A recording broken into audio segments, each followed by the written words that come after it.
राधे राधे, हरे कृष्णा। कैसे हो आप सभी लोग? आशा करती हूँ आप सभी परम मंगल में होगे, स्वस्थ होगे, अच्छे होगे। सबसे पहले आज है एकादशी। कल भी थी बट आज उदय तिथि के अनुसार सही मायने में देखा जाए तो एकादशी है। एकादशी पे ना विशेष महत्व होता है पूजा अर्चना वंदना करने का। उदय तिथि के अनुसार एकादशी आज है और पापम कुसा एकादशी है, ठीक है ना। मतलब जाने अनजाने में जो भी आपसे पाप हो गए, अभी मैं इस टाइम पे बोल रही हूँ, न जाने कितने सूक्ष्म जीव मेरे मुख से टच हो रहे हैं और मर रहे हैं, ठीक है ना।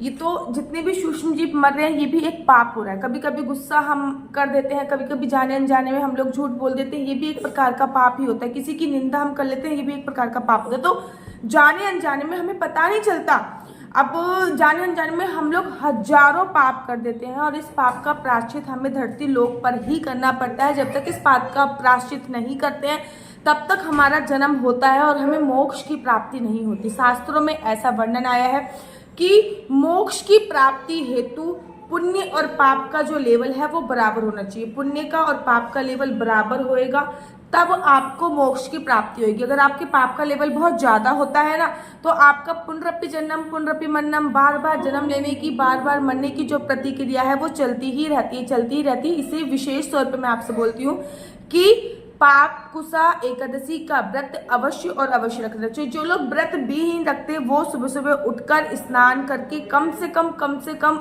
आप कथा तो अवश्य पढ़ें, ठीक है ना।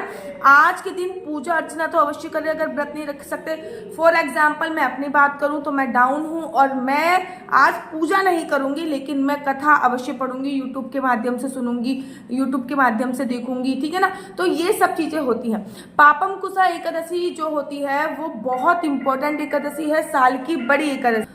तो पापम कुशा एकादशी का व्रत साल का बड़ा एकादशी होती है और साल की बड़ी एकादशी का व्रत पापम कुशा एकादशी से माना जाता है। तो चलिए आज मैं आपको बताती हूँ। देखो, पापम कुशा एकादशी पे सुबह जल्दी उठना होता है, स्नान इत्यादि आप लोगों ने कर लिया होगा। स्नान इत्यादि करने के बाद देखो इस एकादशी में किसी की निंदा चुगली इत्यादि नहीं की जाती है, पृथ्वी शयन किया जाता है। सूर्य अस्त से पहले अगर आपने देखो संकल्प लेना बहुत जरूरी होता है। जिस प्रकार का आपने संकल्प लिया, अगर आपने संकल्प लिया है कि मैं फलाहार खाकर ही व्रत रहूंगी तो आपको फलाहार खा के व्रत रहना है। फलाहार भी आपको सूर्यास्त से पहले ही खा लेना है, ठीक है ना। जैसे कि फ्रूट्स हो गए ये सब फलाहार में आते हैं, ठीक है ना। आलू वगैरह हो गए ये सब फलाहार में आते हैं। तो ये आपको सूर्य अस्त होने से पहले ही खा लेना है। दिन में सोने की मनाही होती है। किसी भी प्रकार की किसी भी की निंदा चुगली आपको नहीं करनी चाहिए इस पापम कुशा एकादशी के दौरान। इस बात का भी आपको ध्यान देना होता है।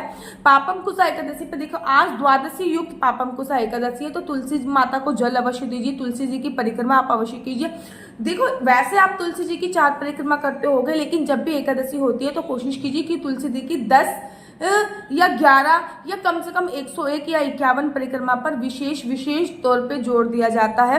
तो इस टाइम पे ज्यादा से ज्यादा परिक्रमा आप लोगों को करना चाहिए। आज के दिन पीपल के पेड़ पे दिए जलाने का बहुत विशेष महत्व होता है। पापम कुशा एकादशी पे भगवान को चिरौंजी का भोग लगता है। चिरौंजी जानते हो, चिरौंजी ड्राई फ्रूट्स में आती है और पापम कुशा एकादशी पर कहते हैं अगर हम पापम कुशा एकादशी पे भगवान को चिरौंजी का भोग लगाते हैं तो हमको चूहे की योनि नहीं मिलती है। तो अगर आप चूहे की योनि नहीं चाहते हो तो पापम कुशा एकादशी पे भगवान को चिरौंजी का भोग लगाइए। आज ना त्रिपुष्कर योग है। अब आप कहोगे दीदी ये त्रिपुष्कर योग क्या?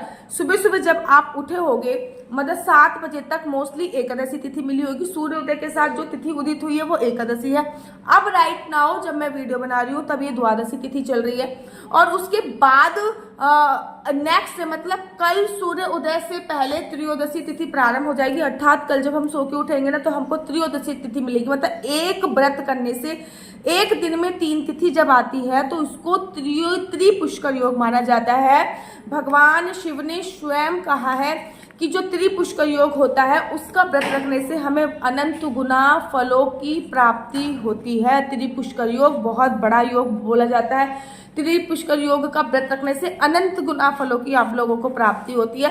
तो आज जो एकादशी है ना, इस्कॉन टेम्पल में आज एकादशी है, गौड़ी संप्रदाय में आज एकादशी है, निम्नक संप्रदाय में आज एकादशी है, ठीक है ना।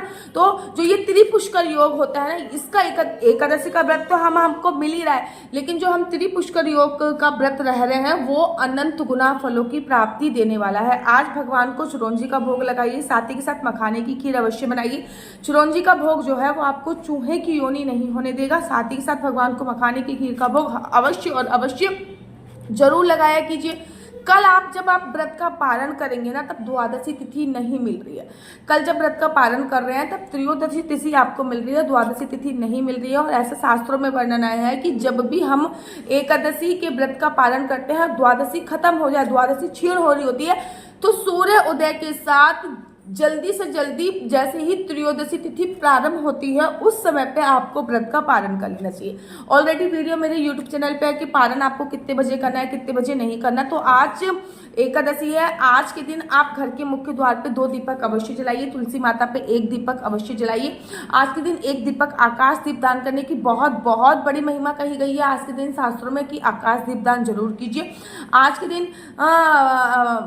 दिन चिरौंजी का भोग जरूर लगाइए। गूगल पे आप सर्च कर लीजिए कि चिरौंजी किसे कहते हैं, क्योंकि बहुत सारे लोगों को ना पता नहीं होता कि दीदी चिरौंजी किसे कहते हैं। तो गूगल पे आप लोग एक बार सर्च कर लीजिए कि चिरौंजी किसे कहते हैं, तो आप लोगों को समझ में आ जाएगा कि चिरौंजी का भोग भगवान को जरूर लगाइए। और अगर आपने निर्जला व्रत नहीं रखा तो आप चिरौंजी का सेवन कर सकते हैं, क्योंकि चिरौंजी फल में खा सकते हैं। जिस चीज का आप भगवान को भोग लगाते हैं ना, याद रखिए वो चीज आपको दान भी करनी होती है। नेक्स्ट, जैसे कि कल आप जब व्रत का पालन करेंगे तो थोड़ी सी चिरौंजी सबसे पहले दान करेंगे, उसके बाद व्रत का पालन करेंगे, ठीक है ना।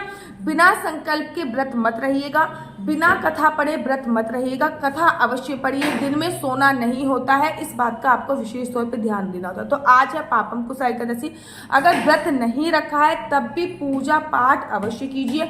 आज के दिन दीपदान की बहुत बड़ी महिमा पापम कुशा एकादशी में बोली गई है, तो दीपदान अवश्य कीजिए। जाने अनजाने में आपसे जितने भी प्रकार के कोई पाप कर्म हो गए हैं, उन सभी से छुटकारा आपके पापम कुशा एकादशी दिलाती है। तो आप सभी को पापम कुशा एकादशी की अनंत और अनंत शुभकामनाएं। आप लोग अपनी कुंडली मुझसे दिखवाना चाहते हैं तो मेरा नंबर है 4/9/20-2565। आपका बच्चा जॉब करेगा या आपका बच्चा बिजनेस करेगा, आपके हस्बैंड वाइफ में आपस में बॉन्ड नहीं होता है, हस्बैंड वाइफ में आपस में बॉन्ड नहीं होता, संतान प्राप्ति नहीं हो रही, अगर संतान प्राप्ति नहीं हो रही है तो संतान प्राप्ति कब तक होगी, ये सभी जानकारी मैं आपको कुंडली के माध्यम से प्रोवाइड कराती हूँ। याद रखिए, कुंडली देखना बिल्कुल भी फ्री नहीं है। और इस नंबर पे मुझे किसी भी प्रकार के कोई क्वेश्चन आंसर पूछने के लिए फोन मत कीजिएगा। तब तक के लिए मुझे दीजिए इजाजत। राधे राधे, हरे कृष्णा, हरि